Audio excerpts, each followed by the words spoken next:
মাননীয় সদস্য, আমি এটা নোটিস করেছি।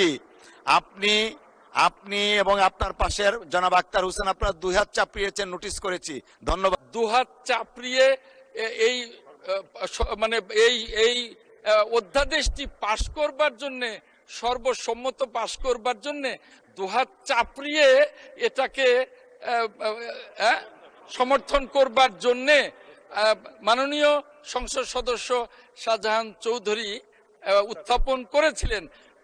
মাননীয় সংসদ সদস্য শাহজাহান চৌধুরীর সাথে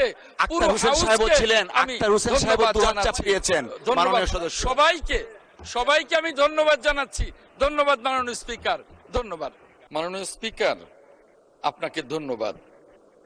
আমি আহমেদ আজম খান, মুক্তিযুদ্ধ বিষয়ক মন্ত্রী, প্রস্তাব করিতেছি যে জুলাই গণঅভ্যুত্থানে শহীদ পরিবার ও জুলাই যোদ্ধাদের কল্যাণ ও পুনর্বাসন সহ গণঅভ্যুত্থানের মর্ম ও আদর্শকে রাষ্ট্রীয় ও জাতীয় জীবনে সুপ্রতিষ্ঠিত করা এবং ইতিহাস সংরক্ষণের উদ্দেশ্যে আনীত বিলটি জুলাই গণঅভ্যুত্থানে শহীদ পরিবার এবং জুলাই যোদ্ধাদের কল্যাণ ও পুনর্বাসন বিল 2026 মহান সংসদে উত্থাপিত আকারে পাশ করা হোক। মাননীয় স্পিকার, আপনাকে ধন্যবাদ। মাননীয় মন্ত্রী, আপনাকেও ধন্যবাদ।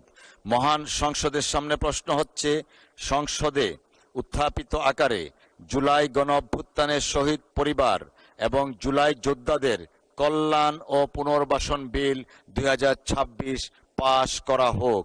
যারা এই প্রস্তাবের পক্ষে আছেন তারা হ্যাঁ বলুন, যারা এই প্রস্তাবের বিপক্ষে আছেন তারা না বলুন। আমার মনে হয় হ্যাঁ জয়যুক্ত হয়েছে, হ্যাঁ জয়যুক্ত হয়েছে, হ্যাঁ জয়যুক্ত হয়েছে।